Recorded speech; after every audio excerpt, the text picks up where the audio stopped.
Radio for Skaro.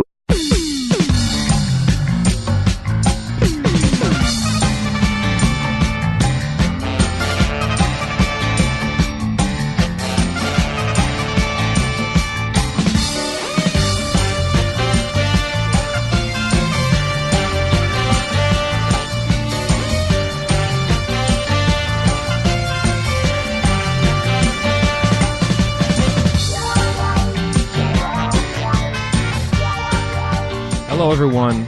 Welcome to Radio Free Skaro, episode number 719. I'm Stephen in Edmonton. Warren in Vancouver. And Chris in Edmonton. And first off, happy birthday, Warren, as this is going out on your birthday. Yeah. I know you're old, but that's fine. It's okay. You're young at heart, Warren. Wow, that's some nice ageism right off the top. Yeah, well, no, Chris said that you were old, so I jumped in there. Yeah. Didn't you? I didn't know that. Yeah. It's just your natural reaction. So by the time you listen to this, dear listener, we're recording this on a Saturday morning. Warren is probably hung over. That's fair. Or perhaps just sleeping in because you celebrated the Friday night before your birthday by watching a new series on That's right. BritBox. That's all I did. That is actually all I did. The Sweeney, which is out now on BritBox. And yeah, new, in quotes. Yeah. Continuing the grand tradition of us yelling randomly about 70 shows we want to watch and then magically showing up. Yeah. And I nodded off through about half of it because I'm old. There you are.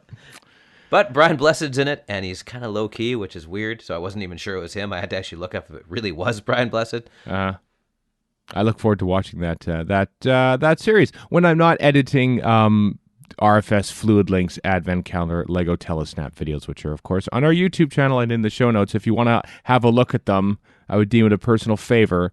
Those are chugging merrily along to the December 24th, and no Doctor Who Christmas special, but those are happening. So today on the show, we have a great interview with Nicholas Briggs. Nick usually sits down with me at Chicago TARDIS, and we have a big old chat about whatever. We never have anything planned for these chats. It's just sort of like a chat about the year that was, or what's going on at that moment. And so we replicated that on Skype last week and had a chat about it. I think we mentioned trailers in there, and at some point I said I think there's been one trailer, but since that interview, another trailer came out, I believe. So don't pedant us when we say, wait a second, there's been more trailers coming out. So that's coming up later on the show, and also all the merchandise news that we postponed from last week's Newsapalooza, we're including on this one. So if you're looking for a last-minute Christmas gift item, Doctor Who related in nature, well, this is your place to find out what you should get in order to please the one you love. Especially the stuff that comes out next year. Yeah. That stuff is pre-order it. Hey, listen, Star Wars Kenner Toys made a whole campaign about the empty box program in the Christmas year of 1977 because they were overwhelmed with toy requests. I'm agog that they pulled that off. Or something a little more current, all the pre-orders for Baby Yoda merch that comes out in May. It's the same thing. Listen, 2020 is going to be a disastrous year no matter what. Baby Yoda's going to get us through this. I hope so. Is The Mandalorian done airing yet? It's got to be done. Two more to go. 2 more to go? Well, it'll be done by 2020 then, basically. So the first series, yeah. Is the show about Baby Yoda? Don't forget there'll be a Baby Yoda cartoon series. Another one.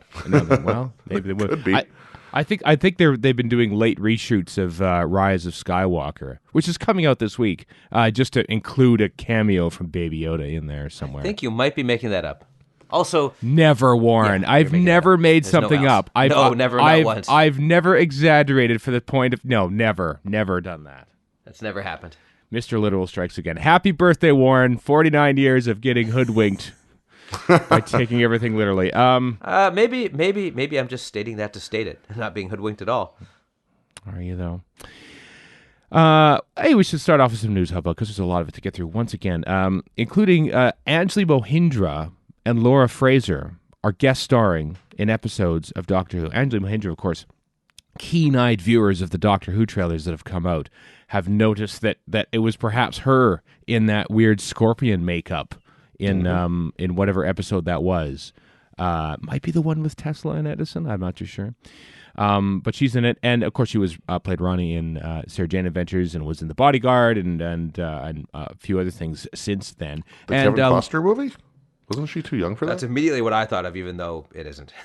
No, I know it's the BBC One series you're talking it's a about, but BBC still. One series. And also, the thing is, the Kevin Costner movie is very forgettable. So why does it immediately spring to mind? It's very strange. Ansley Mohindra probably would have been like 6 or something like that when the Kevin Costner movie came out. So no. Not a good film. Saw it in the theater. I think I was 18.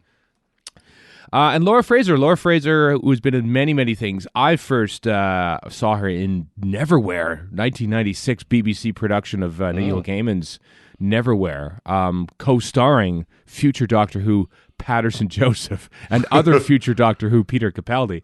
And I first would have seen her in Casanova, co-starring future Doctor Who David Tennant. Oh wow, and she was also in Breaking Bad. Yeah, I know her best from Breaking Bad. Yeah, starring future Doctor Who Aaron Paul. Hey, do you take that back immediately? Why? I think you'll find future Doctor Who Aaron Paul should never happen. That's why. No, it's future Doctor Who Giancarlo Esposito. There we are. Yeah.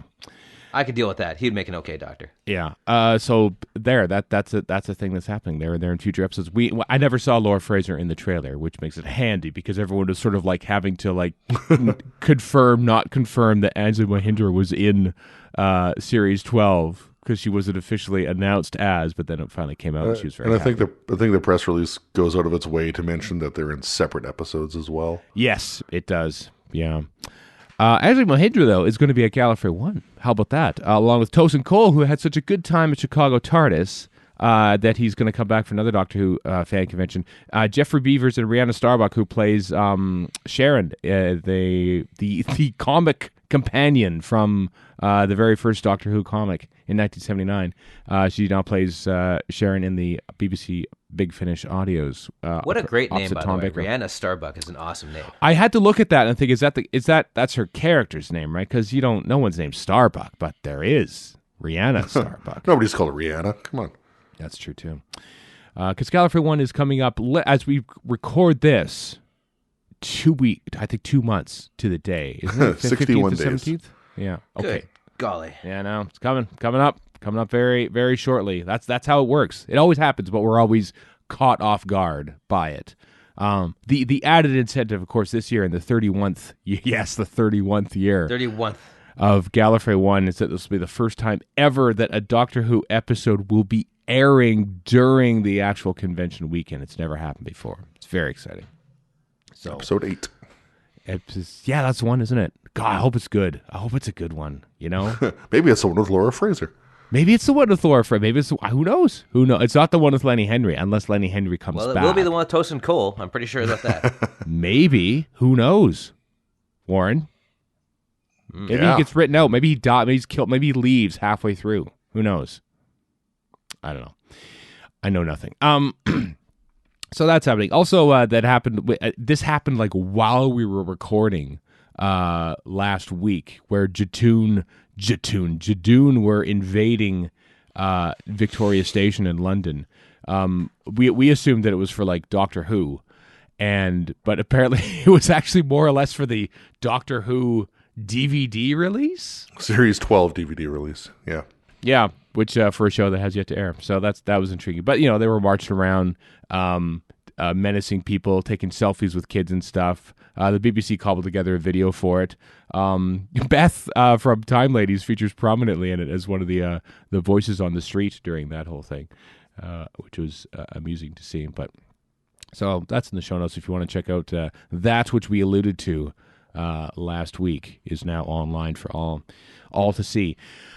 Other stuff. Let's start off with some Big Finish. How about? Because that's kind of the merch guide. This is stuff that's to come, of course, because that's how Big Finish works. They announce things and then drop it several years later, including Doctor Who Masterful, due January 2021 to celebrate 50 years of the Master. John Sim, yes, John Sim is coming back to reprise his role as the Master, along with Jeffrey Beavers, Eric Roberts, Michelle Gomez is there too. Alex McQueen, who of course played him in the Big Finish, and is a fine fellow, and of course is famous for The Thick of It. All of them on one giant box set. Mark Dr. Who Gatiss Masterful. apparently as well. He played the Master too in there too. Yeah, every single person who has played the Master. Gordon Tipple returns to the role he was born to play. Vancouver's own, probably. There was a thing. Speaking of Gordon Tipple, there's a thing I found Of course. a little while ago. I keep meaning to There's a share. phrase you don't hear every day. Speaking of Gordon Tipple. I keep meaning to share with you guys, and I keep forgetting. A bit from the Doctor Who TV movie where, you know, the voiceover line where the Doctor talks about, you know, my oldest enemy and he had to go back to Skaro, whatever. Gordon Tipple says the line before they did a VO replacement of it. Oh, really? So I actually heard his voice? Wow. Yeah, because you don't otherwise hear his voice in the show. This is Tipple erasure, pure and simple. It is Tipple erasure, yeah. It's a hell of a big. It's a 3 CD box set you can pre-order now for £25. But there's like 3 discs worth of the actual stories, and there's a behind the scenes one. There's some short trips of the I'm the Master and short trips coming, both previously unavailable, and another couple with a new narrated audiobook featuring the Third Doctor, the Master, and Unit. So look at all that. Look at all that you get with that purchase of Doctor Who Masterful coming January 2021. How ominous that the Master box set arrives in January 2021, hopefully with the arrival of something more fun. When did Terror of the Autons go out? What month? 1970. It was 71. But what 71, month? yeah. 71, yeah. Yes. Yeah, I can't remember what month. I'm just trying January. to think where January. the 50th actually. It was January, yeah. It ties in directly right to the 50th month. So there you go. Sooner though, one year rather prior to that, January 2020, she sees Jane Asher, renowned actress rather, Jane Asher, joins Tom Baker. Chase the Night is the name of the story, written by Jonathan Morris, which comes out. Jane Asher, of course, was in a bunch of stuff in the UK that we never saw, like Crossroads and stuff. But we of course know her from Sarah Jane Adventures because we're Canadians and we only see stuff that's related to Doctor Who. But she'll be appearing in the drama as written by Johnny Morris. And as I found out looking on Wikipedia, apparently she was Paul McCartney's girlfriend and muse in the 1960s. That's right. Before Linda McCartney came along. That's right. So there, Jane Asher coming to Big Finish, which is pretty cool news. Also from Big Finish, May of 2020 sees the release of the Third Doctor Adventures Volume 6, starring Tim Treloar and Katie Manning, with 2 full cast audio dramas, Poison of the Daleks and Operation Hellfire, which features Winston Churchill by the looks of it. So that's exciting news. How intriguing. That Doctor. How about Hellfire of the Daleks? I would like to listen to that. Thing I just made up. Operation Hellfire of the Daleks, you say? How intriguing.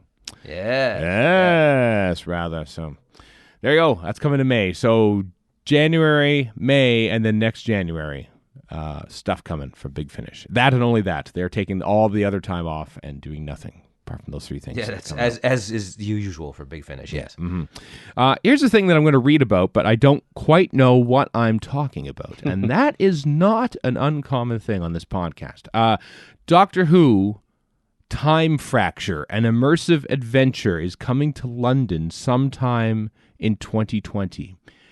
I don't know what that is. What is an immersive show? Well, I have actually been to an immersive show here. Okay, which is please explain. Tangentially related. So what it was for this anyway, this is based on Alice in Wonderland, and it was this Geekenders who do very good burlesque parodies of the Star Wars films and other stuff. But with this, and these are all theater kids, and I love them, and they did a really good job of putting together like all the sets and stuff. So you're wandering around inside the sets of various bits of Alice in Wonderland. But, and this is not a slight on them because their audience is loving it. This is just a slight on me. A lot of this seems to be theater kids running up, saying something flouncy, and then flying off and doing something else flouncy somewhere else. AKA my personal hell.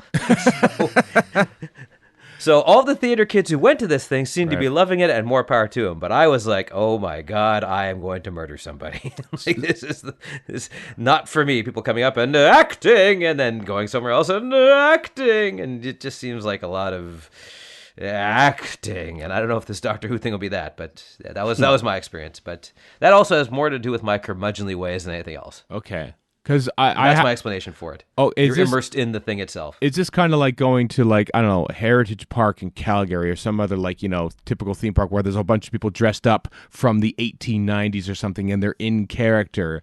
Yeah, I would imagine. Like, I took a tour of the BC legislature, and they had there's a guy called Amour de Cosmos, and he was like, I think he was an MP, and he was this known eccentric weirdo who was very theatrical. So they have a guy dressed up as him doing a tour of the legislature. I would assume it'd be more like that and less like flouncy acting in front of you. Wow. Okay, that seems okay.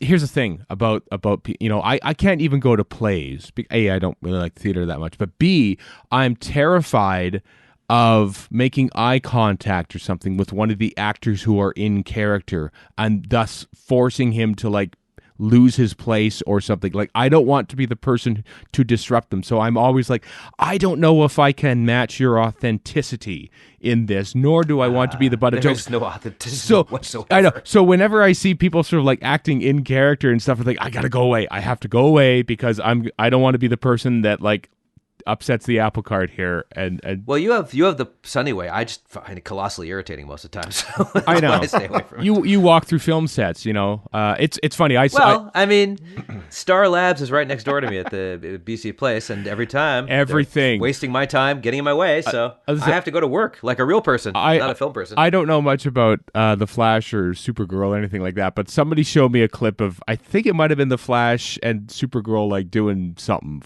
hovering in air and using their eyes to shoot lasers or something, and then they landed right beside BC Place, and they go, why do they land by the football stadium? It's probably some crazy Star Lab, as you say. A friend of mine showed me one of those things where they assemble on top of a roof and take off, and they do a sort of a pan across, and then I started identifying, that's this building, that's this building, that's this building, and she's like, shut up, stop ruining the illusion. I'm like, well, why not? Man. Hilarious. Anyway, that's not at all what Doctor Who Time Fracture will be. No. Or maybe it will be. Absolutely not. Maybe it will be. Like I said, I don't know what's going on because I've never been to one of these things. And it's in London in 2020. The late 2020. Yeah. Late 2020, but the priority booking access will be announced in early 2020. So the thing in the show notes says that it's from the same people who put on a Great Gatsby immersive show. So I wouldn't be surprised if there's. Oh dear God! I wouldn't be surprised if there's stuff on like YouTube if you want to, like, look up what an immersive show is. Yeah, I will never go to a Great Gatsby immersive show. Just thinking of the Baz Luhrmann version, that's bad enough, and it's just there on screen. Yeah, like, I wouldn't want to gaudy, over the top nonsense in front of me. I would dig a hole in the stage and hide in it. We're really selling this. So yeah, I'm sorry, hard workers of the immersive theatrical event based on Doctor Who. Mm-hmm. I'm sure it's great. Yeah. Anyway, links in the show notes if you want to read about it, the vague details about it yourself, as such as it is. There's a Doctor Who fan film out there produced by a special needs school in Wales, which is cool. It's you know, this is the great thing about, you know, you see fan film, you think, oh boy, here we go. You know, there's like probably a VHS camcorder with, like, the date and time flashing in the bottom right corner the whole time. Such as it was in our day. No, these things are actually really well made these days because the process of filmmaking has become very democratized amongst everyone. The great thing is easy, but democratized. Yes. Yeah. The great thing about this is that it is A, it's for a good cause, and B, it's narrated by Sylvester McCoy, who donated his time to do that. So that is pretty damn cool. So well done, people of the school. I'm not going to attempt to say the Welsh name of it, but Pennyburn Films is the one that made this. It's on YouTube. You can check it out. Links in the show notes, radiofreescar.com, and hear the narration by Sylvester McCoy. You mentioned the TV movie earlier. It's like you're talking about the narration of Gordon Tipple. Well, here's Sylvester McCoy narrating something that he's not in, so it continues a tradition in a way about narrating things. Also, there's new Target novelizations coming in 2020. 2020. How about that? Isn't that exciting? July 23rd, we'll see the publication of 7 new publications. They're not all new novels. Like, for instance, Resurrection and Revelation are getting the Target treatment. We talked about the because they're out in hardback right now. Yeah. And this is the paperback release we talked about a little while ago as coming out in July 2020. So they're, as it turns out, they are part of this group of 7. Yeah. Yes, this is the official one. The TV movie, which I assume is the novelization that Gary just did back in like 1996 or 97. It's getting the proper although release. he was saying on, I think it was Facebook, he was quite excited by the fact that he's gonna have a Target logo on one of his books. Yeah. At the long last, it's right and proper that he finally has one. The Pirate Planet, which of course came out earlier, it gets the Target treatment, and then 3 new ones. The Witchfinders, Joy Wilkinson's writing her own story from Series 11. The Crimson Aura by Mark Gatiss, and Dalek by Rob Sherman. Rob Sherman's writing Dalek for Target novelization, so that is way cool. The artwork hasn't come out yet. Judging by the press release photos sort of that came with it, it'll sort of follow the similar artwork that's sort of been used for past new Target novelizations, which is good and right and proper because everything has to line up on the shelves more or less, as long as it has that Target logo on the top. Really, that's the most important bit. But there's I know for the earlier batch, like Rose and Twice Upon a Time and stuff like that. Some there were multiple printings, and some had the Target logo on the spine, and some didn't. And the ones that had the Target logo on the spine were more coveted for obvious reasons. Yeah, Target logo. Damn, I want a T-shirt with the Target logo. I'm sure it exists. Oh no, it does. I've seen Jenny Colgan wear one at Gallifrey. There you are. So yes, that does exist. Yeah. I would rather have a Clack T-shirt myself, but that's just me. Well, didn't Clayton Hickman do Clack shirts? I think Steve Barry actually has one on his. If there's any weird thing you've thought about once, Clayton Hickman's done it. Yeah, he does. But Probably.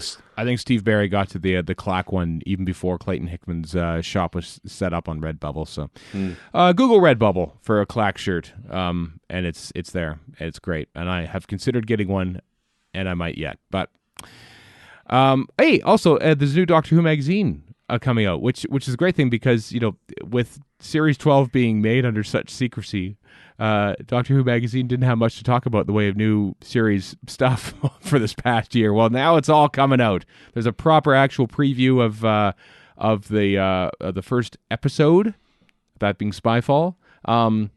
There is a big interview with Chris Chibnall, an actual proper in-depth interview with Chris Chibnall, talking about the series, about Doctor Who, about how the writer's room, but it's actually what he calls a story room is what it was. They weren't necessarily doling episodes out to different writers, but actually just sort of coming up with story ideas and stuff. He also mentions about, you know, how, I can't remember the cat who came up with the Pating, but Vinay Patel came up with the title and Arachnids in the UK, for instance. I mean, that was his. It's actually a very interesting interview with Chris Chibnall. Well, that's kind of how most writers' rooms are in the States. Like, they break down the sort of overall flow of the stories, right? And like the beats they got to do, and then they send everybody off to write the things and come back and collaborate them. They're not sitting in the room writing the thing together. They're coming up with the skeleton together and then going off and doing the quote unquote freelance part of it, right? Yeah, yeah. Joey Wilkinson actually pitched her idea for, like, that was one of the few times where it was actually like, it wasn't like sort of like, here, we'll do an episode on this, you write that, we'll do an episode on this, you write that. I think it worked out that Vinay Patel was like interested in doing something on the Partition, and then Chibnall before that said we should do an episode on the Partition, so that worked out. But read all the details in there. It's very interesting. There's mini profiles of the various different directors for this Series 12 coming up, which is also interesting because we love directors. Writers will be profiled next issue. Also, I'm not too sure if maybe we haven't seen it yet, obviously, but they actually mentioned that it's Spyfall Parts 1 and 2, so not the traditional, 2-part stories with different episode titles on. Kind of like The End of Time, Part 1 and Part 2. That is true. Hey, we just broke our resolution. Oh, no, we haven't. It's not New Year's yet. Good old Warren. Out of sequence record, and I always thought it's Warren. Well, stay tuned for a fluid link of some sort. And a whole bunch of other stuff. Anyway, it's a big old issue, including Jodie Whittaker on the cover in her James Bond-esque suit, which is setting the internet aflutter. So there. Also, hey, coming out in case you wanted to read John Levine's biography, "Run the Shadows, Walk the Sun." Autobiography, written with Michael Seeley, who wrote the one about Kit Pedler. It's now coming out in what, paperback now? Is that what it is? Is that what's Hardback. going on here? Hardback. Hardback is out. Hardback's Paperback out. probably later. I see. Well, it's finally out. Coming out very soon, or it's out right now. It is out. It is out right now. There you go. Links in the show notes. Check it out. All right. That's sort of. Oh, and one more thing. Actually, we should mention that the Doctor Who 10th/13th Doctor crossover, which is coming out next month, is actually set during Blink. Remember when David Tennant's Doctor was trapped on Earth in 1968 or 69, and needed help from Sally Sparrow to get back to the present, or if you will, back to the future. Well, this episode ties in with that, which is kind of neat. I kind of like spin-off fiction which is set within not just existing timelines, but actually existing episodes. Back to the Future spoiled you. Because you got like sort of the leeway to do that because of the way that previous episode worked out. Yeah. Well, so there you go. You can read all about it on like Time Lash and how there's a previous Third Doctor adventure. That's true. Very true. Okay, let's talk about some merchandise, everybody. Let's talk about some merchandise. So Big Chief Studios, which has come out with various different 1/6 scale replica Doctor Who figures and other figures in the past, is now revealing their Season 18 Tom Baker action figure. It's not really an action figure. It's a posable, but it's not really an action dolly. Once again, these things are limited at about 500 pieces. With a limited edition also available at a later date. These ones are expensive. They do good work at Big Chief, but it's expensive. So if you want one, pay up. If you're a rich fan, well, here you are. Yeah. They're available for pre-order now as of a couple days ago. So it's all yours. It's all yours if you want one of those. I also want to point out that we'll be talking about some tat and stuff here. Not a single thing from Character Options and action figures. Although, if you listen to the Tosin Cole interview from Chicago TARDIS from a couple weeks ago, he says that maybe or maybe not action figures for him and other such Doctor Who Series 12 actors will be coming out in the spring, perhaps. So I'm hoping it's February so we can get them at Gallifrey 1. But stay tuned. But we have no... Speaking of stuff coming out in February that we might be able to get at Gallifrey 1, these consoles. Yes. So the Doctor Who Figure Collection magazine, which is like sort of kind of not replace the Character Options action dollies, but they're certainly much more frequent and much more varied. Where else can you get a Croton in mini action figure form, if not for the Figure Collection magazine? They're coming out. They're breaking sort of away from the figures and putting out two different TARDIS consoles: the First Doctor console and the Five Doctors as well. Very exciting. I like the Five Doctors one because that's just the one I like. I think I need these for my dollies. Well, you're gonna have to shoot them in what's force perspective, yes. yeah, in order to sort of make. I was just going to remark that the thing, the information that we have so far doesn't say how big or how small they are. Well, they're probably to scale with the current figures, which they kind of like I've got a Mandrill and I've got a War Machine and a couple other ones. More or less, it depends. Yeah, and that's they're not like what's the scale to those? Those are probably smaller scale than even like Star Wars traditional 3 3/4 inch figures, right? Am I right in guessing that? No, if these things are to scale with my 5-inch dollies, then no. So that's what I mean. But they're even smaller than your 3 3/4 inch thing. Yeah, I guess they're about the same as 3.5-inch Star Wars, I suppose. Okay. Just curious. Just give people an indication of how big these things are. But smaller than dollies, bigger than... It depends. Like the War Machine is a pretty hefty figure. But in real life, it was a hefty figure as well. So, well, all right, yes. Yeah. I'm not going to figure out the scale of real life to Hero Collector. Right. Forget it. Like, that's for engineer types, not me. Not you.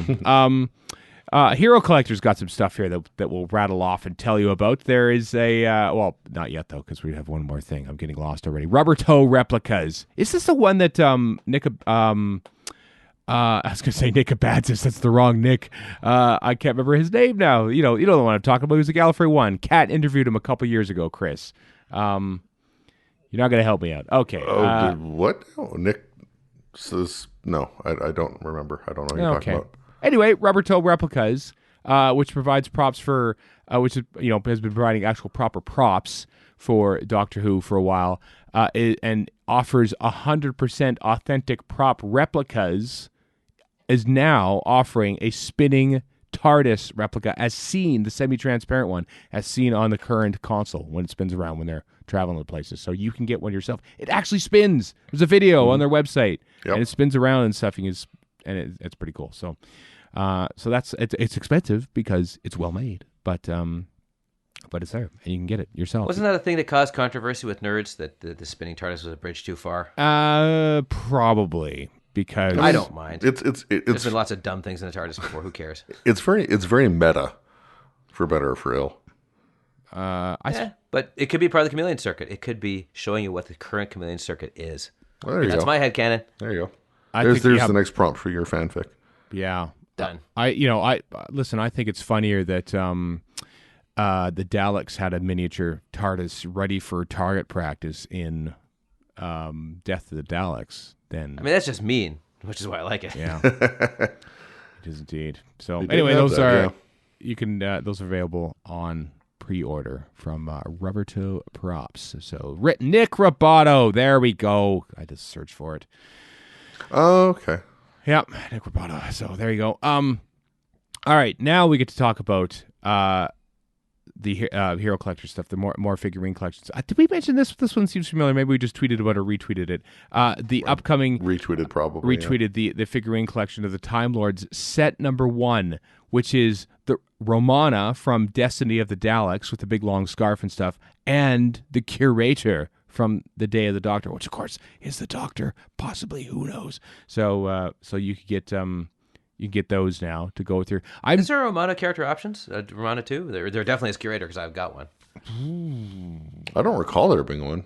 Neither Romana 1 nor 2. Crime. I don't actually Yeah, there need to be Romana erasure. That's not cool either. Yeah, I don't. Well, how much stuff from character options for companions from the classic series exists? Period.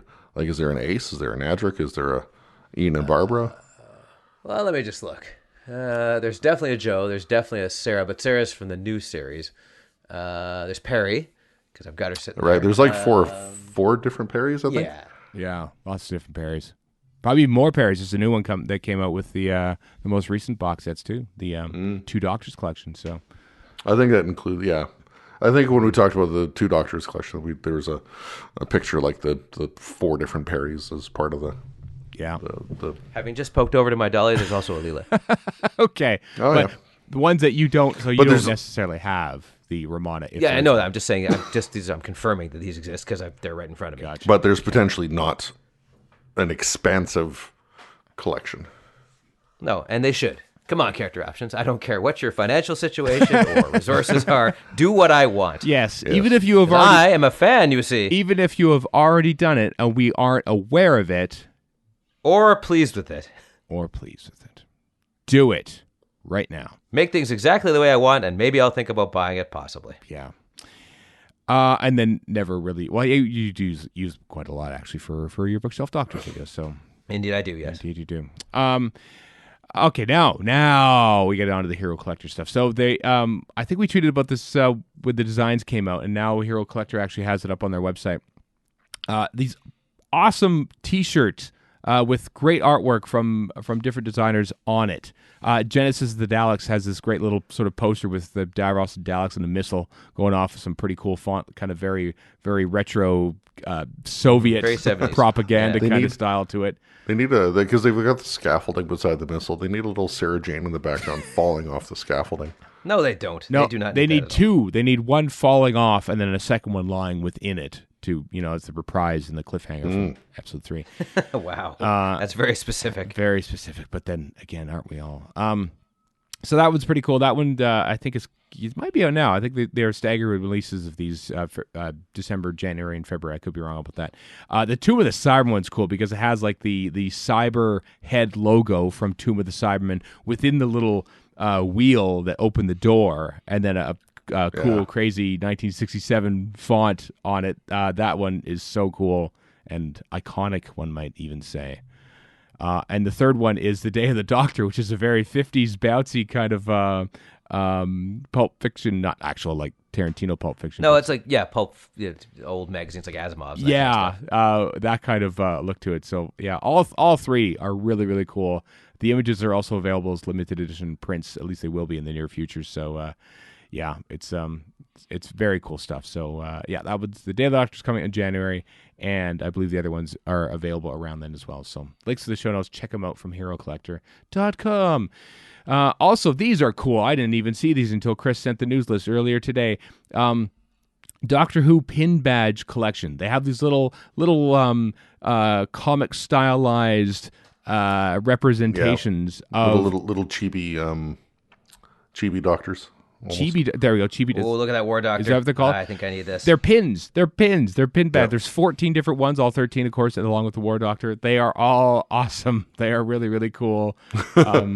The Seventh Doctor one, he looks he's got like this squiggly line mouth. He looks all worried, and then the 10th Doctor has this frown. And he's frowning. Angry. Yeah. I think the Seventh Doctor's worried about the show cancellation. I think is probably what he's worried about. As well he should be. I'm coming for you, Seventh Doctor Pin. Yeah, I mean they're cute, but I like how like Capaldi's Doctor is smiling, whereas Matt Smith's isn't really as much. But and of course the War Doctor has a beard. I like how we're Kremlinizing pins. We really are. are. New low. I even just like the card on which they are placed because they are the Doctor's respective console rooms as the artwork. So if I was to get any of these, I don't know if I'd want to take them off the backing because they're. Well, do you normally wear pins?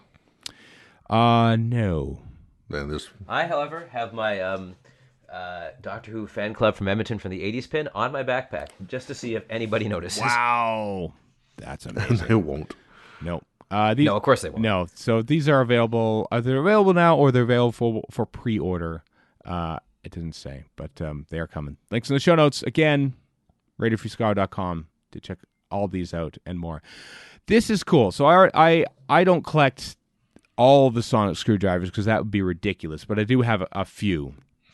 And I already have a 13th Doctor one. But they've come out with a new one, and it's not that overpriced, so which makes me want to maybe get this. It's a Doctor Who 13th Doctor sonic screwdriver with visual effects. You can like project lighting stuff onto walls and stuff like that. It comes with an app that you can sort of program it with. This is kind of cool. I kind of want this. How much is it? It's like 20 pounds. 20 pounds in the UK, so okay, probably about maybe. $30-$40 here. It's available to order.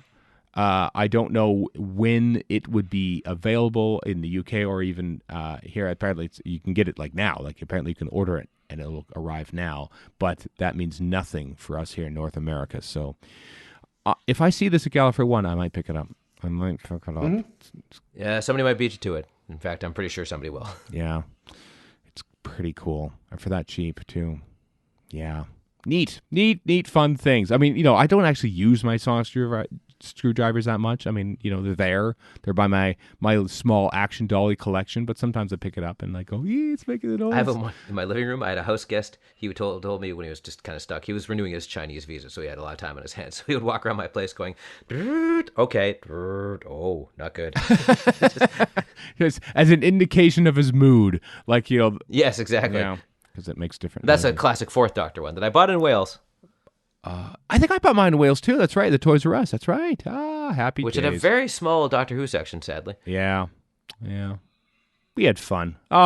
Those are the days. 2015 in the UK. Anyway, on with the rest of the merchandise. A young David Cameron taught us how to laugh. Yeah. Doctor Who Race to the TARDIS board game. People like board games at Doctor Who. Well, look at this. You can get both your obsessions together in one with Doctor Who the board game. I imagine there are rules to it. We're not going to read them here because we don't know them. But it's all very exciting and stuff, and it's also available now too. This is not the completely unrelated. There's been a few Doctor Who board games over the years. We were in a store in the Mall of America this summer actually, and we stumbled upon a Doctor Who board game that I never even heard about. It was like relatively brand new, and there it was. And which Doctor was it? It's Capaldi's era, I think. So probably just a couple years ago. So. And then I saw... Completely unrelated, but I want to pimp it anyway. Right. Andrew Mark Thompson, Photoshop genius, just came out yesterday, as in, I guess, Thursday now, for those listening on Sunday, with a fake game called War of the Ronnies, which is a board game where the two Ronnies go to war with one another. Absolute genius, as usual, Andrew Mark Thompson. Bless. He does such good work. I chuckle, and I send him a coffee via a coffee. Yes, I've also sent him coffees every now and again, just because he does such good work, such good insane work. Links in his Twitter profile. He's been doing a thing with different Doctor Who monsters in vintage railroad photographs. One of which Sutek brings his gift of death to some railroad in London in 1920. It was glorious. It was stuff. Polling stations, is what it was in advance of the election. Oh right, yes. It just happened, yeah. About which we're not talking. By the way, anyway, the board game is available now, and lastly, the Time Ladies, Beth and Kezia from the Time Ladies, put together I like this a long ago, how to style Doctor Who merchandise. It's a proper Doctor Who related fashion shoot in the fall outside. It's a nice little showing off the various different T-shirts and pairing it up with different coats and stuff like that. Like ensembles, fashion shoots and stuff. It's a very nice look, and it reminds me of fall, which is a long ways away now, given that it's like -20 here in Edmonton today. We're technically still in the fall for another week plus 6 here in Vancouver. Yeah. Anyway, it's a lovely, fun fashion shoot, which you don't usually see regarding Doctor Who stuff. So well done for the Time Ladies for putting that together. Last bit of news, which is sad. A couple of months ago, we lost Wendy Williams. Wendy Williams was an actress of probably many, many things that we don't know about here because we just know her as Vira from The Ark in Space. So sadly, she passed away. I keep thinking it's punk legend Wendy O. Williams, who died many decades ago. No, it's not her. I think Toby Haydock wanted to interview at one point, but she was too unwell to participate, and so sadly she has passed. But she was wonderful in The Ark in Space. So our condolences to her friends and family. Apparently she was married to Hugh David, who directed some Troughton stuff. Or was it Troughton stuff? Anyway, he directed some old Doctor Who. He directed, I want to say, The Abominable Snowman and The Highlanders, I believe, are the two stories that he directed back in the 1960s. He was even as an actor. He was, I think, of the shortlist to be the third Doctor. I think too. Second or third, yeah, something like that. It says says early 1960s, so I assume probably second Doctor, but it was vetoed by Verdi Lambert. How delightful of us, three white men talking about a woman who has died, and we direct most of the attention to her late husband. Hooray for us. We're terrible. Wendy Williams, but you knew that. She is superb in The Ark in Space, as someone who comes to terms with her own humanity throughout the course of that. It's her little smile and turn as she walks off, as she sees the Doctor and Sarah and Harry teleport down to the to Earth, which is like just the full culmination of how she has sort of come to terms with humanity. She's very stoic in the early days, and she's just sort of loosens up in a very natural way by the end of it. It's such a great performance in that. So kudos to her. And on that note, our fun interview with Nick Briggs, which is coming up after the break.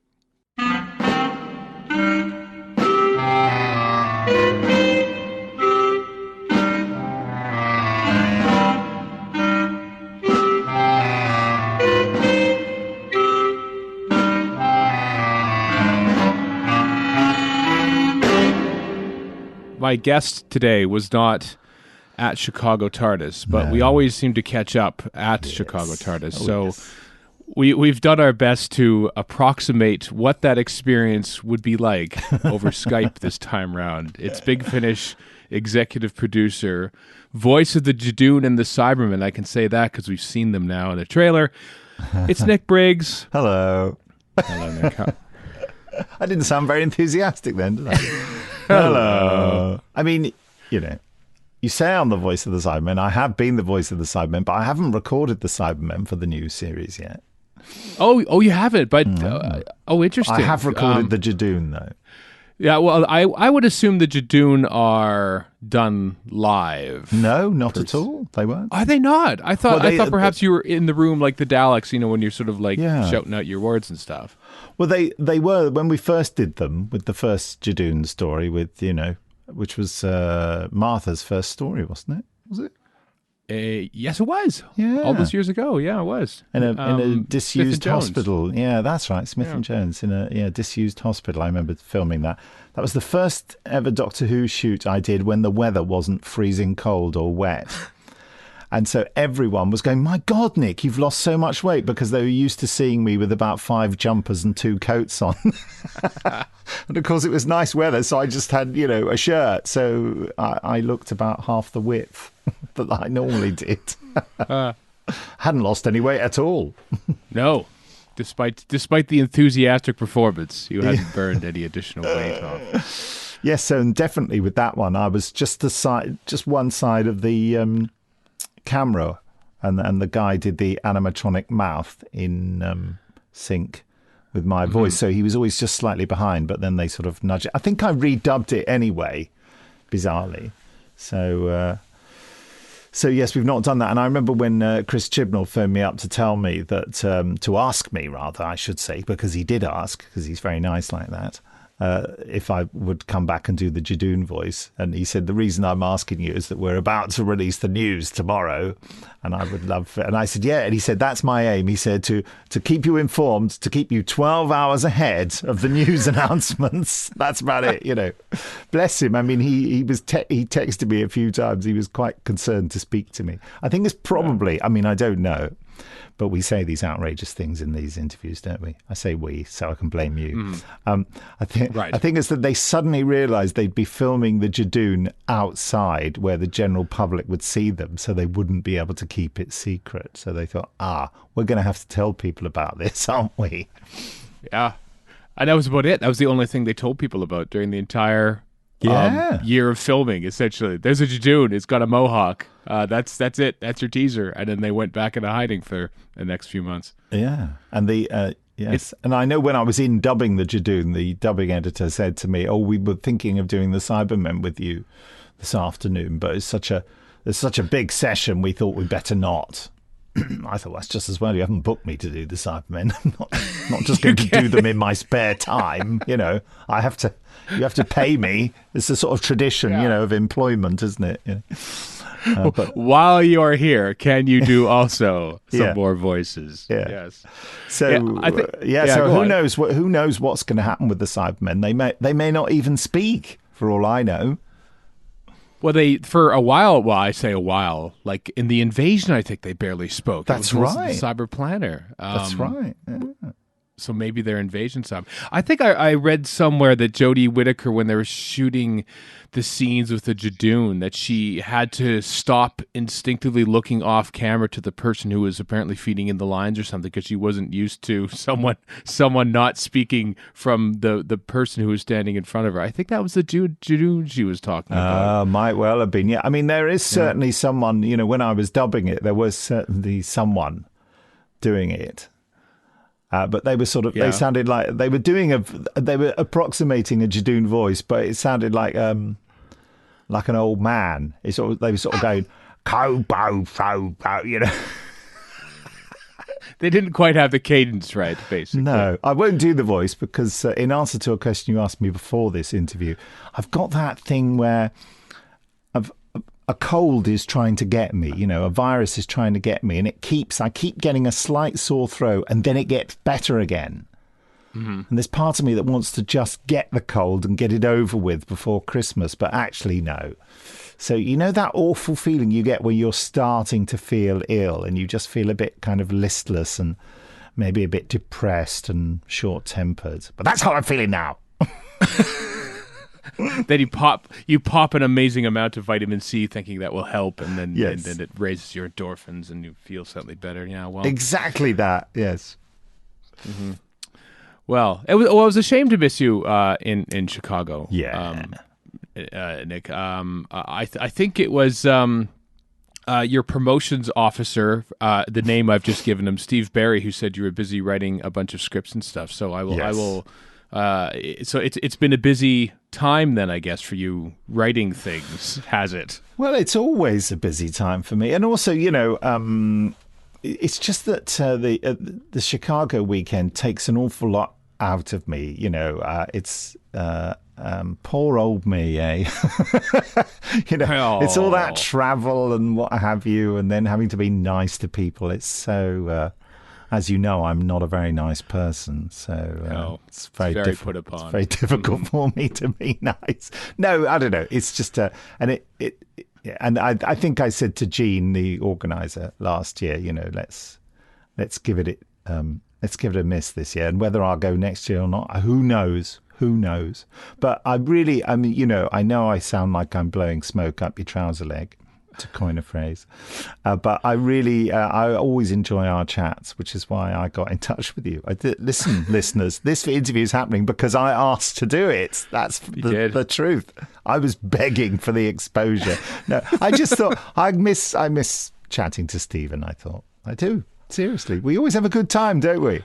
We do, and I think I said it to you several times that I never planned for these. I never planned like, here's what I'm going to ask Nick about this, and this. So that's what I love about it. Yeah, I haven't loaded up anything. I've loaded up the Big Finish news site, and just in case I wanted to scroll down it for the past year to catch up what's been going on. But apart from that, I'm just we're just winging it. But thankfully, that trailer came out, and I don't think there was a Jadoon in the trailer. Now that I think about it, there was in one that I certainly heard. There was a. How many trailers had there been? Had there been 3 or something, or was there a pre-trailer trailer? Oh, there was probably a pre-trailer trailer. There was a bit of Kofo Bo or whatever going on. Oh, and I thought, hello, there we go. I thought, that's me. Yes. Yeah. That was a great... Let me tell you about that dubbing session. Okay. They'd allocated 5 hours for it because they thought, I think it's the biggest Jadoon episode there's ever been in terms of Jadoon involvement. So it's very exciting. But I smashed it in 2.5. So there you go. Old pro at that. That has to hurt your voice, doesn't it? I mean... Well, it was hurting by the end, but I pretended it wasn't. Do they treat that at all? Like with any sort of Matt Cox, the sound designer editor, and I were talking about that, and I said, well, I don't know. I mean, I think that when we first did it, I think they did something to it, and Matt said, oh yeah, maybe a bit of, I can't remember what effect he mentioned, but it didn't sound in the trailer like they'd done anything to it, and I'm quite happy for it not to. I think that when we do it for Big Finish, they don't put an effect on it. That's just me ruining my voice. Yeah. But you don't, for the Cyberman, you don't have to wear like a metal plate in your mouth or something like that and have it buzz like it did in the 60s, do you? Well, I've done that for Big Finish. I did that for what's it called? Return to Telos and the ISOS network. For 2 Cybermen stories, and I bought myself an electro-larynx. It didn't have a plate thing you put in it, but it had a pipe that had to go in my... and I also had to hold the thing right on my voice box on my throat like that. I'm doing that now, and it makes you talk like that. It hurts. Just below your Adam's apple. If you push that, it hurts. And I was having to vibrate through that and then just mouth the lines. Now you mouth them, the noise and come down your mouth like that. And really, I felt it made me so. I felt so sick. A raging headache. This is an interview of complaints.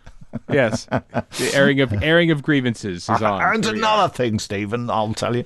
No, so yeah, I'm not. Even though I think they sound fabulous, those it's and I can say that because it's not me. It's the electro-larynx and me just articulating the words.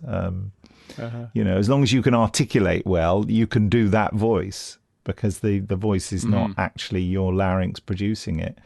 But it was a nightmare of editing, and I had to change a lot of the lines because I found that the lines I'd written, there was no way that effect could effectively articulate those words.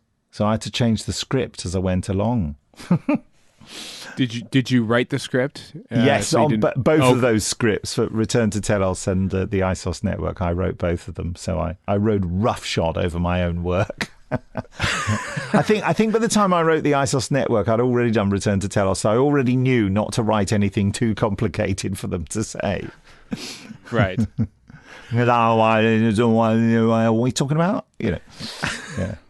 Believe me, I know in my head. It'll sound great in the edit, basically. Yes. Oh, there's a Doctor Who fan in America who's got a much better electrolarynx than me, and he showed it to me, and he even gave me a link to where you could get it, but I couldn't get it again. It's really annoying. I would love to get a better electrolarynx. His is, I can't remember what it was, but it was less holding stuff to your neck and more just a little thing held in front of his mouth or something, which was much better and much less buzzy. The buzz only came out on the actual, when you were articulating. I had to do a lot of editing around the buzz because it's constantly going. Right. It's like you're sort of shaving with an electric razor. I've just realised I'm boring myself. Well, you used to carry in the early days of you doing Dalek voices. Yes. You used to carry around the ring modulator, the box, the magic box, the ring modulator with you. That was your party trick for a while, wasn't it? Well, carrying it. Listen, you're just egging me on to be boring, aren't you? I'm intrigued by how the voice, the voice artist does story. Yeah. It's not just a box. I have to have a mixer, a microphone, and if you're going to hear it, there has to be a speaker. So that's 3 items, well, 4, including the microphone. Mm-hmm. So it's not something you can just sort of, if you pardon me saying it this way, whip it out to impress people. You can't just go, oh, look at me and my Dalek voice. It's more like, can you give me half an hour of plugging stuff in, please? And testing to see whether, hold on, I have to adjust this. It's quite a dull old process. Oh. And look at you, really good not mentioning the fact that there were some photographs online, were there not, of Daleks? I didn't mention that at all. No. I haven't mentioned any because you are part of the current production team. With a 12-hour head start. Exactly. Yeah. To the rest of us, I don't want to put any pressure on you or put you on the spot or anything like that. So I didn't want to talk about. No, well, that's maybe. Good. Yeah, maybe those hypothetical Daleks are also silent, because that is often what Daleks do. Excuse me. Yes. That's the only mention I'm giving it. But that was my little present to you. Oh, thank you very much. Well, confirmed or denied here on Ready for Skaro. Daleks returning, possibly. Speaking of Cyberman voices, this is a my bit of a segue. But I can't remember if I talked to you last year about it, but at long last, I think what the 80s Cybermen have shown up in Big Finish now with David Banks as the Cyber leader. Why did it take so long? And why did it take so long? Because they are the best Cybermen ever, I think. With all due respect to the ones that you voiced. But. They are certainly a kind of Cyberman. I mean, I'm not, I'm not that fond of their over the topness, but I sort of love them anyway because it's all wrong. They're too emotional, aren't they? But I do love them, and they are brilliant. And I have done that style of Cyberman for Big Finish. Albeit sort of slightly augmented from time to time. But I was at a Doctor Who convention, and David Banks and I, there was a period when I interviewed him for Mythmakers and stuff, and we bumped into each other a lot. And we also did a prospective Dan Dare. Dan Dare's 1950s comic character from The Eagle, for those who don't know. Space hero, British space hero, square-jawed. The drawings always looked a little bit like a young Roger Moore, actually. Ooh. And we did Colin Baker, John Ainsworth, now of Big Finish, and long-term friend of mine, and Nicholas Courtney and David Banks, and I did a few scenes from a prospective Dan Dare audio adventure that never got off the ground. Dirk Maggs, the famous radio producer, who's my inspiration, who, I'm lucky enough to have become friends with, although arranging lunch with him is just, I'm almost giving up now.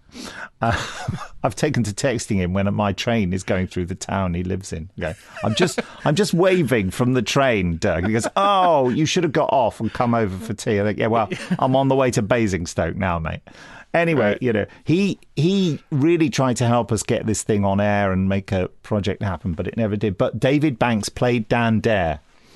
And so David and I, were sort of, quite chatty. And then I hadn't seen him for years. And then a couple of years ago, I was at one of the DWAS events, the Capitol, it's called. And David was there talking to people. And I thought, God, I don't even know whether they'll remember me. And I went up to him and said, "Yes, of course I remember you, Nick." And we just got chatting away. And I said, "Well, listen, the last Big Finish you did was the Ultimate Adventure, where he was playing Carl, and I was playing the Cybermen in that, funnily enough. And he was perfectly happy playing Carl, the mercenary. I think it was Carl, wasn't it? I don't know. Well, It was Carl, yeah. Wearing like the weird vest. fetish vest that he had, yeah. He didn't wear that in the studio. He's a much older man, probably couldn't carry it off. I don't know. I don't want to cast aspersions. I'm sure he has a fabulous body. Can't believe I said that. And so I said, "Yeah, why don't you come and we could do the 80s Cybermen." He said, "Well, Nick, you do the Cybermen now." And I said, "Yeah, but it doesn't mean you can't come and do them as well." I said, "I could be the one. I could be the cyber lieutenant with a sore throat who goes, 'Yes, leader,'" which he laughed at. But then, of course, when I got Jamie Anderson to direct the story, Jamie said, "Well, I'm employing David Banks. I might as well get, it's Mark Hardy, isn't it? Who plays the cyber lieutenant?" And so he got him in as well. And I thought, well, why not? Let's have the dream team. So, what I'm trying to hint at is that, I was slightly too possessive of the Cybermen before. And I decided to become magnanimous. But by claiming that, I'm not magnanimous at all.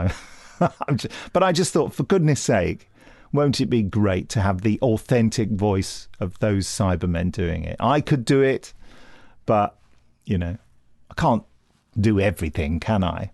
Well, no, you are the executive producer of Big Finish. At some point, you have to delegate, and Exactly, delegate. Yeah. you could probably, unless Michael Kilgariff is interested in stepping back into the virtual costume of the Cyber Controller, you could still be the Cyber Controller. I could, yes. Yeah. So there are opportunities there. I've tried to talk you up. You think, no, it's okay, Nick. You could overcome this. But I should, it's, as Jason Haig-Ellery, who you've spoken to, will he be in this same podcast, or is this a thing of its own? No, it's a thing. It's a thing of it. No, he was. I saw him walking. He was basically doing both jobs at Chicago TARDIS. Yeah. He was the stage presence and the booth presence for Big Finish. You left him in quite a lurch, having to have such a busy weekend. So no, I will not be. I abjectly refuse to talk to him. I just haven't talked to him. That's all. But no, what were you going to say about Jason? What's he done? Well, he's always saying to me, "You can't do everything, Nick."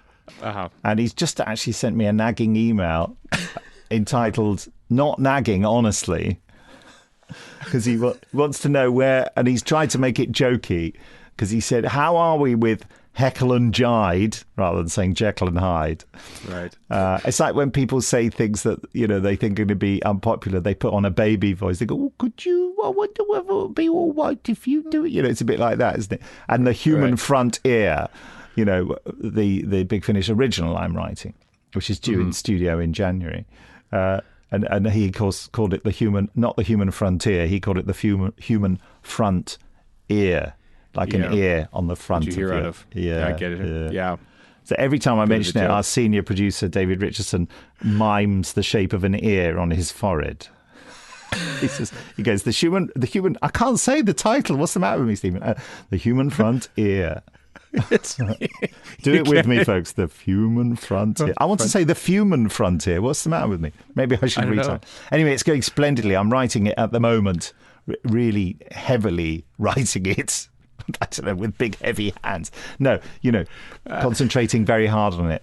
I'm sort of doing it the way I did The Prisoner Volume 3, which is having thought about it for years, I'm getting it all down onto the screen, and quite. I've not.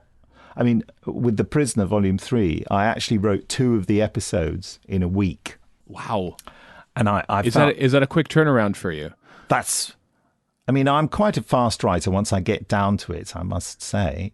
But that left me feeling sort of like I'd repeatedly walked into a brick wall, but just kept doing it. Because when you're writing, as any writer, unless they're truly remarkable, will tell you, you distract yourself all the time. It's the Douglas Adams thing, of having another bath and another cup of tea. It's like that, isn't it? And, I saw Stephen Moffat last night for dinner, actually, and we were talking about stuff like this. Writers will almost do anything not to write, So constantly, so you write maybe half a scene, you think, that's kind of, I wonder what our Twitter feed's doing. I must just send that email to so-and-so. God, there's a bit of sound design to listen to.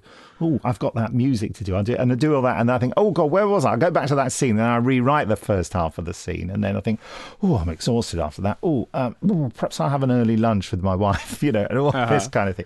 Whereas when I was writing those 2 episodes in a week, every time I had that instinct to distract myself, I had to kind of almost like grab my own face and push it back to the Word document and go, no, do that. And so it becomes quite exhausting. It's like speaking with no pause. It's sort of, I just had to keep going. And I did get it done. But every night, I would start sort of like 8 o'clock in the morning. And obviously I'd stop for a cup of tea and some lunch and what have you. But I would eventually stagger back into the house from my shed where I do all my work. I'm not there at the moment because it's so blooming cold.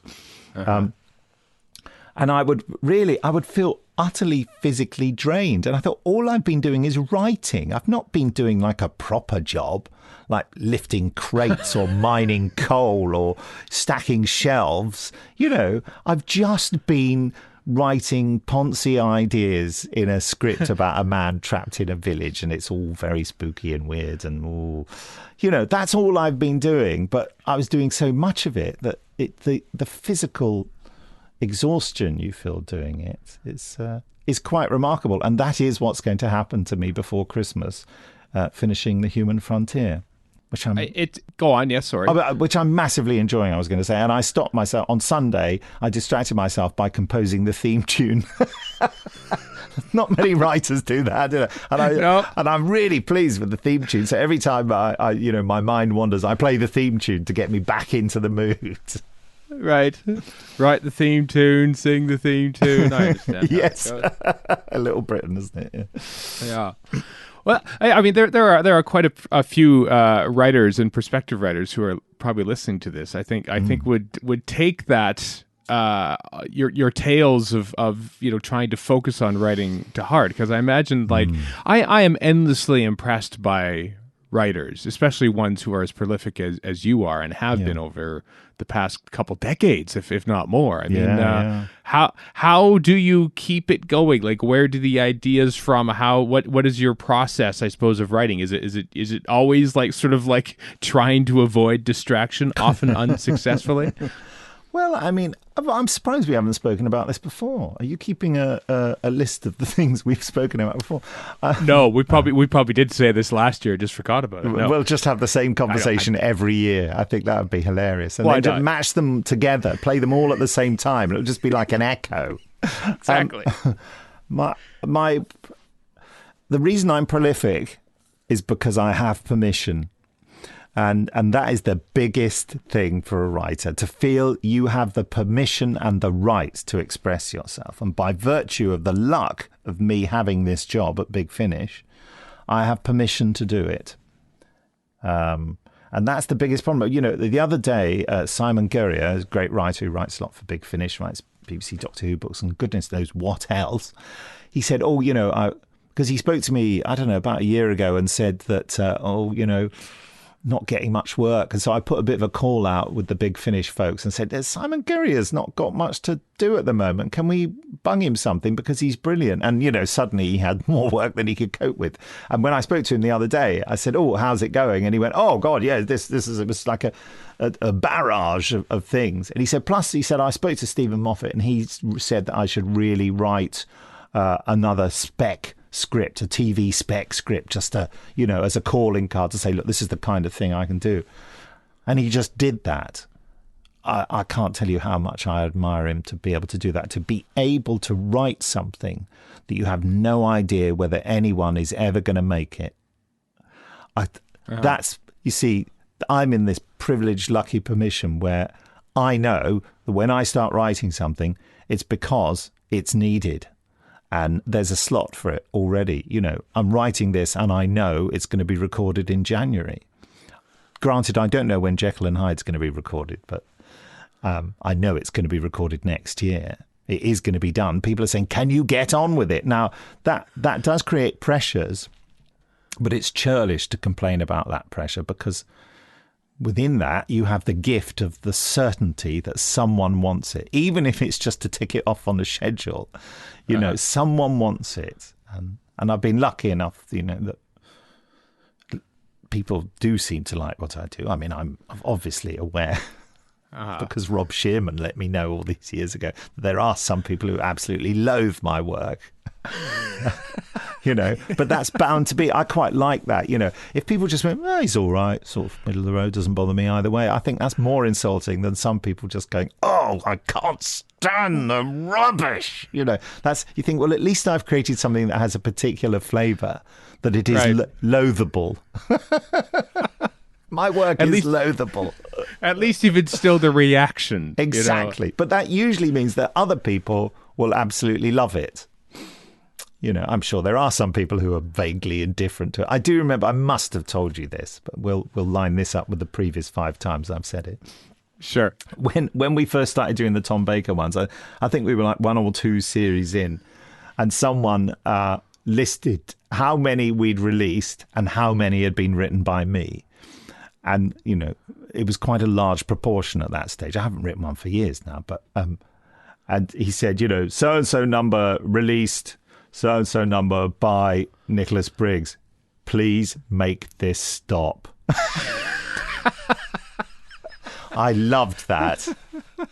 I don't think you had told me that before. So I really loved that, because I thought, yes, come on, someone hates me, Yeah. But I can only be philosophical about that because a lot of people are kind enough to write lovely things. So it's okay. I mean, if that had been the only reaction I'd received, then I might have just, jumped off a tall building without Superman's powers.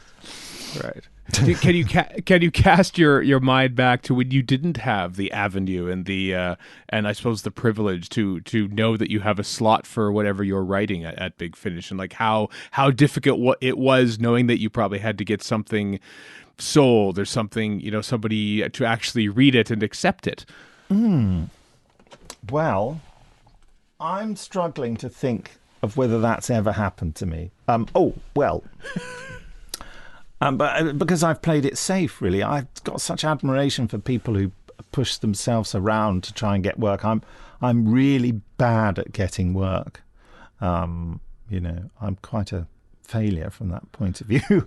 But I mean, when I wrote for a terrible soap opera in Britain called Family Affairs, which was on Channel 5, there was a producer there who knew me and allegedly liked my work, and he gave me the opportunity to pitch a spec script, but it was like a proper audition process for writing. What they would do is they say, are you interested in writing for Family Affairs? You cross your fingers and lie and go, yes. And I thought, there's no spaceships in it. What's the point, And then they send you, this was in the old days, you see, they send you like massive envelopes full of character details, like real slam down the sheaves of paper with an awful bad photocopied pictures of actors and characters and loads of storylines. and maybe even a couple of VHSs of some episodes and things. And you have to read and watch all this. And then you say, yeah, I'll write a spec episode. And they go, okay. And they send you the plot of an episode that they aired a year before and said, we want you to write a script based on this plot line. And so, and then you do that and you don't know whether, and you know also the script you write will never be produced because it's already been produced. So that's, yeah. So that was that was quite difficult for me, but I knew that if I did it well, I would get the job to write actual episodes, which I did get the job. Their standards were very low. And so I got the job, and I was offered more work than I could deal with because I couldn't stand it. I hated doing it. You had to write it really quickly, which was no problem for me. You know, I think you had like 4 days to write it, and then you'd get notes, and then you'd have 2 days to do your final draft, and then they would take that. Mm-hmm. But they, well, that's a whole other story. But yeah, I basically stopped doing it because, and I think I only wrote sort of 3 or 4 episodes or something, and I stopped doing it because I couldn't bear it, and I just lied to them. I made up jobs that I didn't have. I said, I'm so busy and they go, that's a shame because we've got 4 more we'd like to line up for you. And I was like, oh God, I can't write another scene about the price of milk in a corner shop. I can't do it. I can't, or rather I can do, but I'd rather starve, you know. And I was, not doing awfully well at the time. It was before Big Finish. I'm pretty certain it was before, or certainly before I became executive producer anyway. Mm-hmm. Yeah, I couldn't. So that's the only thing. You see, because back in the day when I first started, actually, because I used to do loads of writing when I was a kid. When I was very young, of course, I'd finish a book in an evening. I'd write a book in an evening. It was obvious rubbish what I wrote, but I thought it was great. I used to do all the illustrations very badly, you know, and probably write it in red pencil or something. But then as I got older, I started writing lots of first chapters of novels and beginnings of plays. And I did write a play for one of my drama exams. But anyway, but then I got to the point where, I just wasn't finishing things and then Bill Baggs came along with audio visuals. And suddenly there were deadlines. So I had to finish these things. And, you know, the thing that audio visuals, which was the amateur Doctor Who plays I did years ago, you know, just like there are loads of amateur Doctor Who audio plays around now. You know, it taught me the discipline of finishing. It gave me the experience of finishing a piece of work, which is a remarkable thing. But, you know, when you finish editing a podcast, you think, there we are. That's another one done. Lovely. All finished. Very nice. You know what I mean? Right. It's that lovely feeling that it wasn't pointless, that my life wasn't pointless. So it taught me that. And from then on, really, everything I've done has always been, you know, for something that was going to happen. Mm-hmm. Yeah, the very few examples. I think I've had ideas to do things, but have never actually got around to starting them. Like I've had a few ideas for writing thrillers for the theatre, but never actually ended up putting pen to paper, as it were, metaphorically speaking. It's because you never had that guaranteed outlet, perhaps. I think that's right. If someone phoned me up and I thought I had enough time and said, you know, we want you to write a play and we're going to put it on in 8 weeks' time and here's the money, or this is what you'll be paid, then I would do it. Yes, I know I would do it, and I would find the time to do it. Yeah. It's all that it sounds a bit, I'm uncomfortable that it sounds like I'm a bit privileged, but it is luck. I must have gone on about this before. The older you get, the more you realise that any opportunity you get is luck. Of course, you can have the right skills to be, you know, to meet the luck when it comes. Mm-hmm. But really, the opportunity is always luck, which is so infuriating for people to think that quite often, because they think, no, it was about me. I'm in control of my own destiny. But you think of the number of human beings there are and the amount of things going on in the world. If you drew a little graph of every human being, or a little spider diagram of every human being and what they were doing and where they went and who they met, can you imagine the mess that would be, the complex mess? And somewhere in that, your life happens. And think of all the people who could do my job, who are absolutely good enough to do my job, absolutely good enough to be the voice of the Daleks, but they've been unlucky. They didn't meet the right people. They weren't facing in the right direction. All that nonsense, And later on the philosophy podcast. So basically, your entire career is down to luck, is what you're saying. Yeah. Yeah. There we go. But isn't everyone's? I think it is. Certainly that first break, or that first sort of like getting your foot in the door and proving what you can do. And I think that's probably what, the unfortunate thing, I suppose, for writers who are perhaps struggling with getting their stuff written or sold or spread somewhere, is that they don't have, it's not a collaborative experience. You can't necessarily, impress someone in passing or something by saying, oh, wow, I've seen him do a Dalek voice. Maybe we should get him on board. Oh, I've seen this person do this thing, just offhandedly.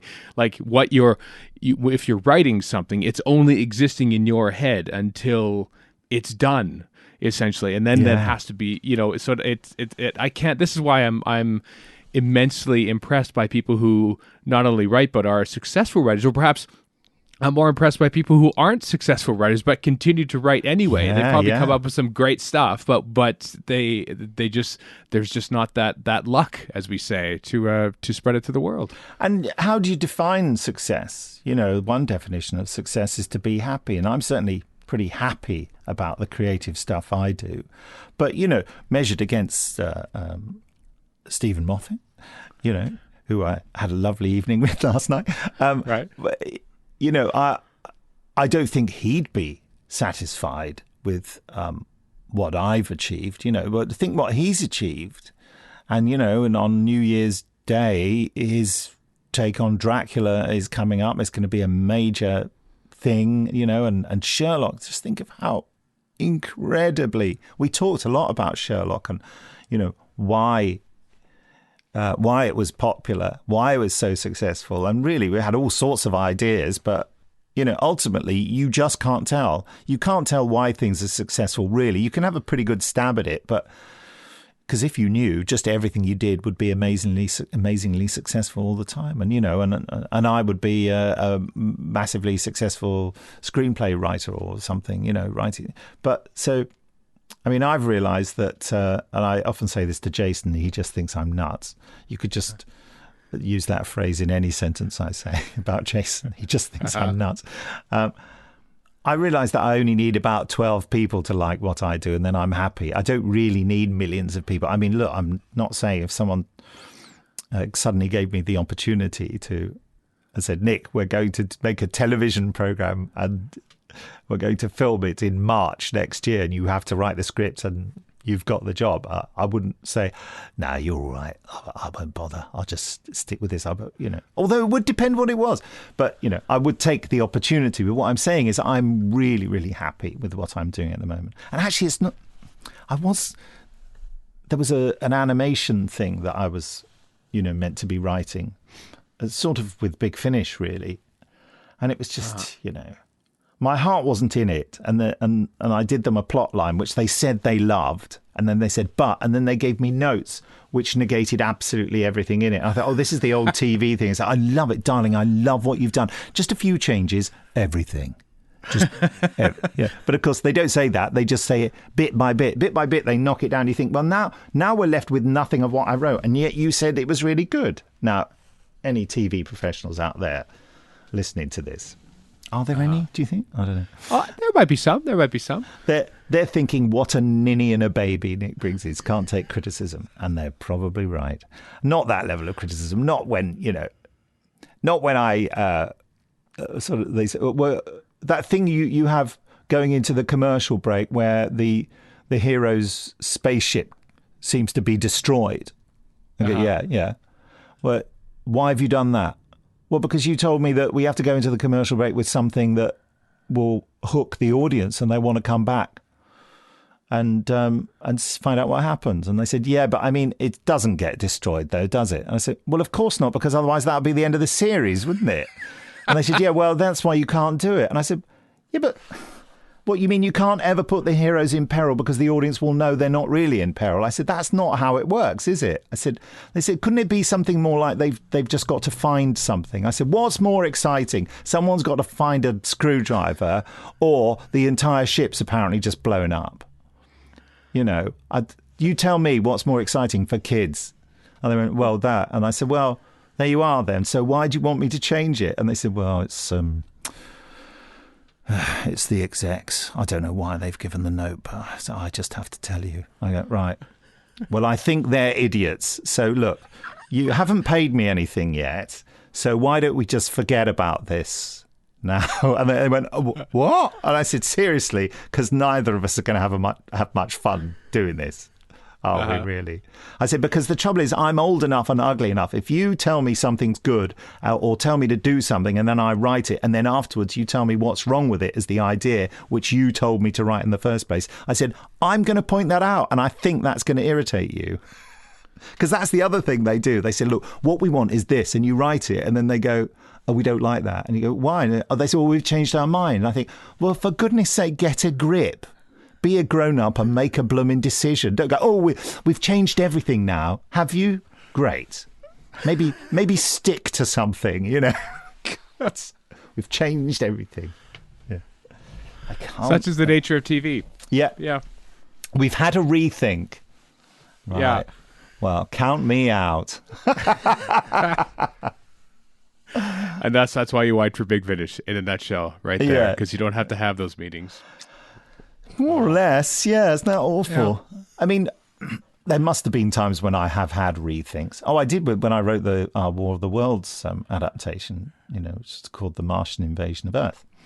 Mm-hmm. I wrote, that was the third version I'd attempted. I wrote a large section of two other completely different takes on it. And then I had a rethink. What are you doing? I thought. And also the final thing I did, I had a lot of other scenes in it. It was massively too long. And I had loads of scenes with generals and troops and soldiers marching along and tactical discussions and everything. I just thought, yeah, none of this was in the novel, was it? Shut up, Briggs. Just get back to the story of the bloke. Yeah. And okay, you've put his wife in it, you know, so he's got someone to talk to. That's the difference. Let's just tell the story of the novel. It's a tricky thing, writing. Very. I don't think we've talked about it at length as we have today. So, Yeah. we'll have to remember this the next time we chat. And when I say all this again. when we say it all again, I do feel like I'm keeping you. I do feel like this whole conversation is actually one of those things that you do to avoid writing a thing. I feel that. Well, one of the things I'm avoiding doing is going down the road to buy some fish and chips with my son. Oh, I'm not avoiding it. Actually, I'm really looking forward to it because I'm starving. Well, it is close to the supper hour for you over there. Yes. So I'll let you attend to that. It's been lovely catching up, Nick. I really enjoy it. Well, I hope to do it again in person sometime in the next calendar year again. Are you coming over to the UK at any point? I would love to come over to the UK. I'm not inviting you to stay. Damn. Well, then it's up in the air. I think we'll say quite comfortably. I don't know. It is always a thing. It's funny how I spent most of my life building up the prospect of going to the UK, and then we went, and I thought, wow, that was such an insurmountable mountain. And then the next time we went, it says, oh, do you want to go to the UK? Sure. And we booked a flight 2 minutes later. It was that easy. So I feel like now that the Band-Aid has been ripped off, I think a trip over can be arranged a lot more easily. So I'm hoping to in the next couple of years. Let's put it that way. Oh, good. But maybe I'll see you over there before then. Yeah, who knows? Oh, that would be lovely. Who knows? Thank you, Nick. Pleasure. thanks as always, Nick. It's fun to talk to Nick Briggs. He is a very down-to-earth fellow, despite just casually dropping in. Oh, I had dinner with Stephen Moffat last night, and oh yes, Chris Chibnall was. He's like. He's connected to the very top of Doctor Who and everything, and he's part of all that world. But then he actively works on the series, so he actively works on the series. It's proper that he knows these people. I know, but then you just run into him at conventions. Like he's that accessible. Well, that's most Doctor Who people. They're just regular everyday dudes and ladies. Yeah, they are indeed. So it's always fun to talk to him. So I'm glad we had a chance to chat even after Gallifrey one, after Chicago TARDIS. So next week, speaking of Chicago TARDIS, it's our last it's our last interview from Chicago TARDIS with Louise Jameson and John Leeson, a panel that I moderated on stage there at the convention on the Sunday. But it's also the last episode of Radio Free Skaro for 2019, because we're in that weird area where the holiday special, that being the New Year's Day special, of course, not a special, episode 1 of Series 12. New Year's Day falls in the middle of the week. And so we're basically taking a half a week off. Give us this, for crying out loud, because January 1st is in the middle of the week, so we'll be doing that week's episode. We'll be covering that. So the last episode of 2019 will be next week. And then, but the Fluid Links continues until the 24th. The Sunday, the 29th, we're taking off because of new Doctor Who on the 1st of January. So do stay tuned for next week's episode. Perhaps with more Series 12 news coming at you. Who knows? We don't know. Yeah. Probably. Who are we kidding? Well, probably some most of it talking about Rise of Skywalker. Probably. That's true. That is a fair bet. That's a good point. So, maybe we'll try to tag that because it just comes out that weekend, and we will have all seen it, but maybe not all of you will have. So we'll do our best not to do spoilers, or at the very least, we will contain them within a tidy package so that you can skip and avoid Except that Baby Yoda thing, which you already leaked. Thanks. Well. And maybe if we think about it, we'll mark the times in the show notes saying, hey, if you don't want to hear it, skip to this point or something. That would be handy, wouldn't it? That would be handy. That depends if we remember. We'll see about that. I like how it all predicates on if we think of it. So it's like, if we're exceptionally considerate, then maybe. Yeah. All right. Enjoy Rise of the Skywalker. Enjoy life. Enjoy Doctor Who. Enjoy everything, everyone. We hope you enjoy our show next week on Radio Free Skaro. So until then, I am Stephen in Edmonton. Warren in Vancouver. And Chris in Edmonton. So long for now.